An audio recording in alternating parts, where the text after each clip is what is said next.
నమస్తే, welcome to magnet TV. నేను ఆదిత్య.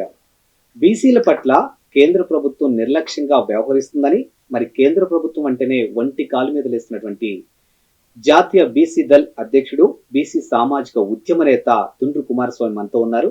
మరి వారిని అడిగి వారి మాటల్లోనే తెలుసుకునే ప్రయత్నం చేద్దాం. సార్ నమస్కారం. సార్ నమస్తే అండి. పర్టికులర్ గా రాష్ట్ర ప్రభుత్వానికి సంబంధించిన అంశం చూసుకుంటే, బీసీల పట్ల రాష్ట్ర ప్రభుత్వం చిత్తశుద్ధిగా వ్యవహరిస్తుందా లేదా, అసలు దీనిపై మీ కామెంట్ ఏంటి? మొట్టమొదట ఈ మ్యాగ్నా టీవీ ప్రేక్షకులందరికీ, రాష్ట్రంలో కానీ దేశంలో కానీ వారి ప్రేక్షకులందరికీ శుభాకాంక్షలు తెలియజేస్తున్నాను. ఈరోజు తెలంగాణ రాష్ట్రంలోనే ఆదర్శంగా నిలుస్తున్నది మ్యాగ్నా టీవీ. వారి యాజమాన్యాన్ని కూడా నా యొక్క శుభాకాంక్షలు తెలియజేస్తున్నాను.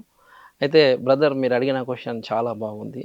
ఈరోజు తెలంగాణ రాష్ట్ర ప్రభుత్వం యొక్క చిత్తశుద్ధి గురించి మనం మాట్లాడుకోవాల్సిన సందర్భం వచ్చింది, మీరు అడిగారు.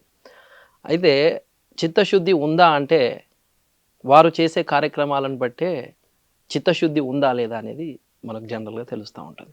అయితే ఈరోజు తెలంగాణ రాష్ట్ర ప్రభుత్వం బీసీల అభివృద్ధికి, ఆర్థిక సామాజిక రాజకీయ అభివృద్ధికి ప్రణాళికలు రచిస్తూ ఉంది. మరియు వాటిని ఇంప్లిమెంటేషన్ చేసే కార్యక్రమాలు కూడా చేస్తూ ఉంది.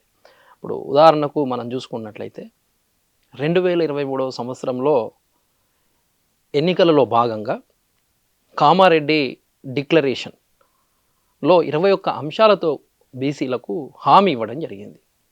అయితే దాంట్లో ప్రధానంగా 2 హామీలు చాలా కీలక పాత్ర పోషిస్తాయి. ఈరోజు బీసీలకు దశ దిశ నిర్ధారణ చేసే 2 ప్రధాన డిమాండ్లు ఏంటంటే, మొదటిది కులగణన, రెండవది స్థానిక సంస్థల్లో రిజర్వేషన్ల పెంపు, 23% నుంచి 44% పెంచుతామనే హామీ. ఇవి 2 చాలా కీలకమైన అంశాలు. అయితే 23 ఎలక్షన్ల తర్వాత మనందరికీ తెలిసిందే, తెలంగాణ రాష్ట్ర ప్రభుత్వంలో కాంగ్రెస్ విజయడంక మోగించింది, విజయవంతమైంది. దాని తర్వాత 2024 సంవత్సరం ఫిబ్రవరిలో మంత్రివర్గం ఏకగ్రీవంగా నిర్ణయం తీసుకుంది. ఇది కులగణన చేయాలని నిర్ణయం తీసుకున్న తర్వాత వెంటనే ఒక యుద్ధ ప్రాతిపదికన దానికి బడ్జెట్ కావాలి. సో ఒక 150 కోట్ల బడ్జెట్ కూడా కేటాయించడం అనేది చాలా గొప్ప విషయం. బడ్జెట్ కేటాయించింది.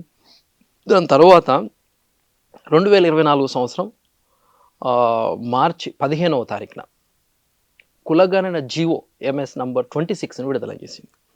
అయితే ఈ 26 విడుదల చేయడానికి ఒక రోజు ముందు 14వ తారీఖున మేము త్యాగరాయ గాన సభలో ప్రజా సంఘాలు, మేధావులు, కుల సంఘాలు, బీసీ సంఘాలు, ఆకునూరి మురళి గారు ఇప్పుడు చైర్మన్గా ఉన్నారు, అలాగే కోదండరామ్ గారు ఎమ్మెల్సీ, అలాగే వక్లభరణం కృష్ణమోహన్ గారు మాజీ బీసీ కమిషన్ చైర్మన్, అందరితో కలిపి చాలా అఖిలపక్ష సమావేశం ఏర్పాటు చేయడం జరిగింది. ఆ నెక్స్ట్ రోజే జియో నంబర్ 26 రావడం కూడా నిజంగా మాకు చాలా శుభసూచకం, చాలా ఆనందంగా ఉంది. ఎందుకంటే కులగణన అనేది మా జీవిత ఆశయం, అది ఎన్నో దశాబ్దాలుగా పోరాటాలు చేస్తున్నాం. దాని తర్వాత జియో నంబర్ 26 వచ్చిన తర్వాత వెంటనే జియో నంబర్ ఎంఎస్ 199 కింద తెలంగాణ రాష్ట్రంలో బీసీ కమిషన్ పాలక మండలి 3 సభ్యులతో కూడా వాళ్ళు నియమించడం జరిగింది. అయితే ఇక్కడ ప్రభుత్వం ఏం చేసింది, ఇదే బీసీ కమిషన్కు డెడికేషన్ కమిషన్ హోదా కల్పిస్తూ ఆ జియోలో మెన్షన్ చేసింది వాస్తవానికి.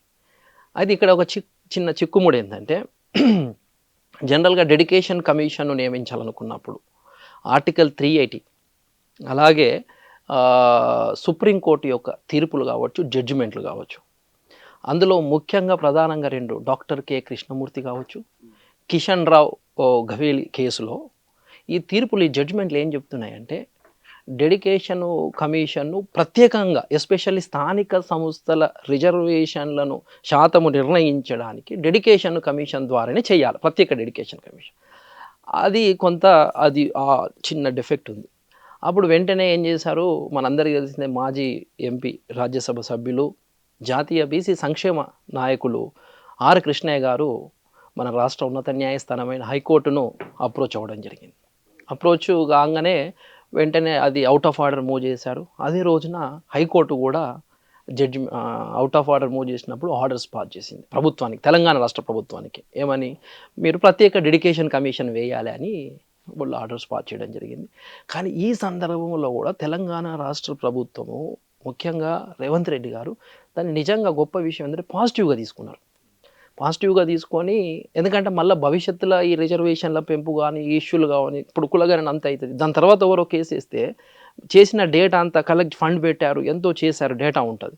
సో దాన్ని ఎలాంటి ఇష్యూస్ రాకుండా అలాగే న్యాయపరమైన చిక్కులు కూడా ఉండకూడదని మంచి మనసుతో ఆలోచన చేసి వెంటనే ప్రత్యేక డెడికేషన్ కమిషన్ నియమించారు. ఒక రిటైర్డ్ ఐఏఎస్ ఆఫీసర్ని పెట్టి వారు డెడికేషన్ కమిషన్ కూడా నియమించడం జరిగింది. ఇక రెండవది వచ్చేసి సమగ్ర కులగణన, సామాజిక ఆర్థిక రాజకీయ కుల సర్వే అంటాం మనం జనరల్గా. సో ఇట్ ఈస్ ఏ కులగణన.